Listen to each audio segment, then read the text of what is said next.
Hello friends, welcome to Satya blogs. ఈరోజు ఈజీగా చేపల పులుసు ఎలా చేసుకోవాలో చూపించబోతున్నాను, చూసేయండి.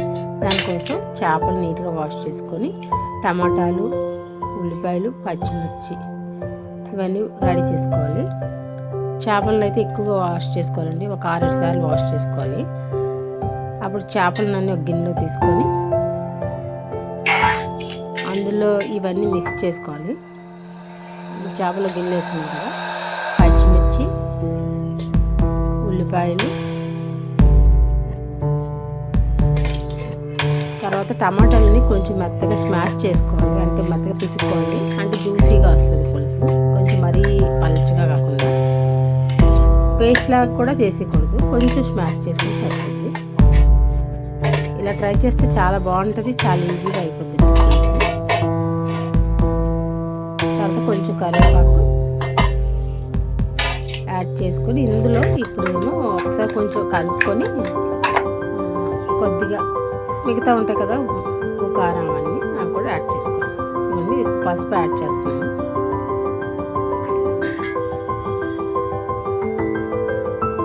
తర్వాత కారం ఒక 2-3 స్పూన్లు కారం, అంటే ఇవి ఒక 10 చేపలు ఉన్నాయి.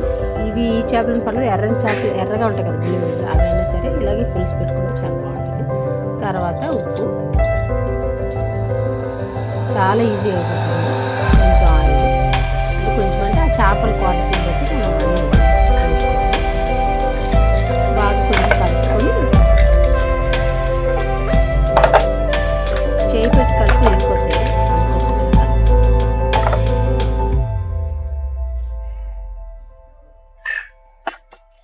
ఇప్పుడు మనం ఒక పెద్ద నిమ్మకాయ చింతపండు నానబెట్టుకుని పిసికేసుకొని ఉంచుకోవాలి. దాన్ని ఇలాంటి జల్లెడతో వేసుకుంటే కొంచెం ఆ చెత్త అంతా పడదని నేనైతే లేస్తాను.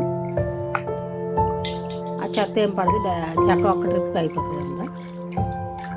ఇప్పుడు ఒక్కసారి ఇదంతా వేసేసుకున్నాక, అంటే మన చేపల క్వాంటిటీని బట్టి చింతపండుని పులుపు అడ్జస్ట్ చేసుకోవాలి. దాన్ని జస్ట్ కొంచెం కలుపుకొని పొయ్యి మీద పెట్టేసుకోవడమే.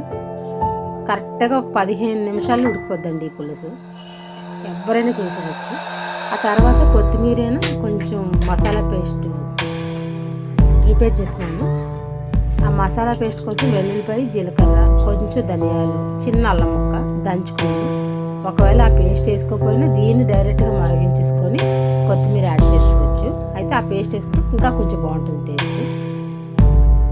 ఇది మా అమ్మమ్మ స్టైల్ అండి, ఇట్లా చక్కగా పులుసు మరిగేటప్పుడు వేస్తుంది, అందుకోసమని అలా వేసాను. నేనైతే మామూలుగా కూడా చేసేస్తాను పులుసు ఇది వేయకుండా. దీనికోసం జీలకర్ర, వెల్లుల్లిపాయ, అల్లము, ధనియాలు కొంచెం కొంచెం అన్నీ, ఒక చెంచాడు మసాలా అంతే వేసుకుంటే చాలా మంచి టేస్ట్ వస్తుంది. తప్పకుండా ట్రై చేయండి. మీకు కనుక ఈ వీడియో నచ్చితే లైక్ చేయండి, షేర్ చేయండి, సబ్స్క్రైబ్ చేసుకొని మర్చిపోతుంది. ఎవరైనా మన ఛానల్ కొత్తగా చూస్తే ఛానల్లో మంచి మంచి వీడియోస్, డ్రాయింగ్స్, పూజ వీడియోలు, సేవింగ్స్ ఒకసారి విజిట్ చేయండి. Thank you for watching.